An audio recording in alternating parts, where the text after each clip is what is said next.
berperan di dalam mempengaruhi kita dalam menangkap sinyal-sinyal tersebut. Ya. Korin itu mempengaruhi tidak itu?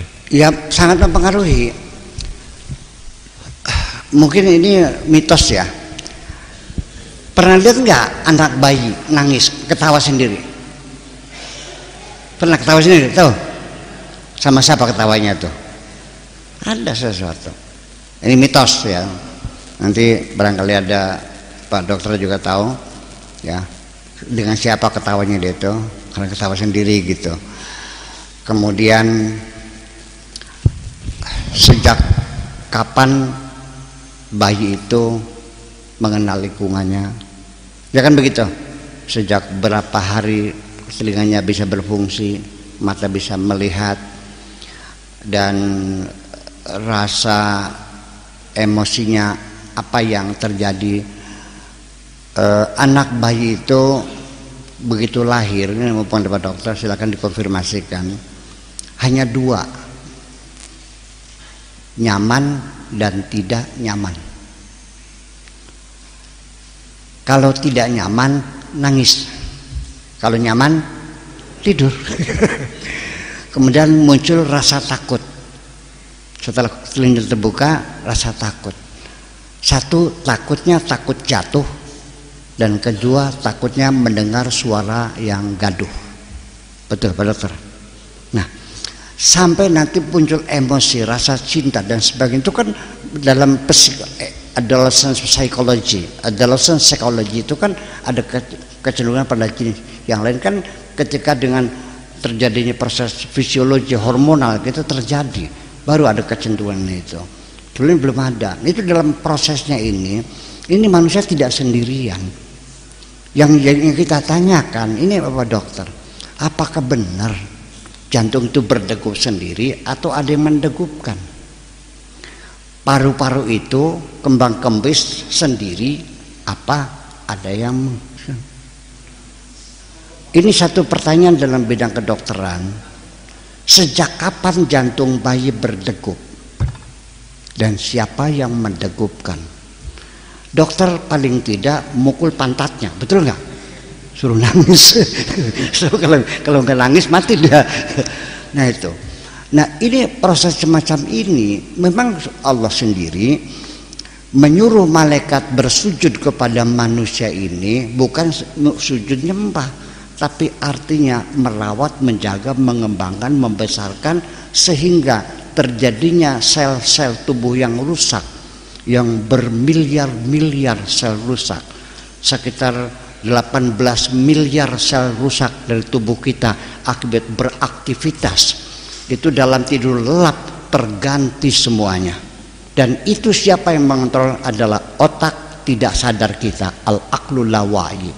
Yang mengontrol adalah otak tidak sadar kita, termasuk darah berputar, jantung, paru-paru, terjadi proses itu semuanya mengontrol otak bawah sadar kita. Itu lebih luas wilayahnya.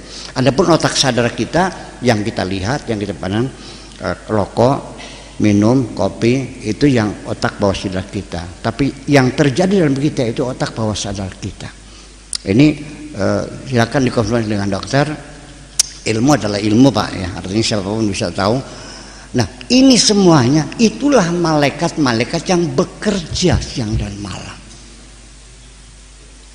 Coba sekarang saya nanya, sebelumnya sebetulnya leukosit itu baru diketemukan tahun 1959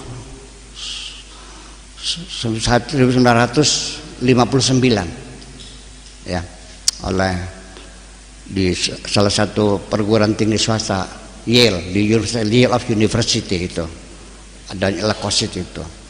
Bayangkan coba, siapa yang mengatur? Ada eosinofil, ada basofil, ada neutrofil, ada fagosit, ada ini sekian persen, semuanya siapa yang mengatur? Nggak mungkin itu berjalan sendiri kalau tanpa ada aturan. Dan cara kerjanya seperti bernegara.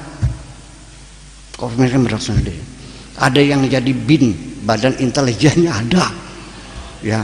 Jadi begitu ada partikel asing masuk dalam tubuh kita, dia keluarkan sirine, weng weng weng, ya kan gitu. Terus ada pasukan dan Densus 88 juga ada. Nah itu. Nah yang jadi Densus 88 itu namanya fagosit itu. Fagosit itu kerjanya adalah dia langsung menangkap partikel asing atau virus dalam tubuh kita dengan mengembangkan membran plasmanya. Tep. Di situ diinterogasi. Dari mana? Berapa orang? Sudah berapa lama? Tujuannya apa kan gitu. Nah, ketika interogasi terlalu lama, ini virus berkembang. Nah, supaya interogasi di dalam membran plasma itu berjalan cepat, makanya leukosit itu diperkenalkan dengan virus itu, dimatikan dulu, dimasukkan. Neng, titip ya, kalau ada makhluk seperti ini namanya tuberkulosis namanya. Langsung bantai aja, oke bos. Ini yang perlu kita ketahui. Ketika sel darah putih itu rusak dan dia tidak, pembiakannya tidak melalui pembelahan sel, tapi dia langsung diproduksi oleh sel sumsum kita ini. Namanya hematopoietik pluripoten namanya. Ya. Jadi mati udah. Jadi bukan pembelahan. Nah, ini yang lucu.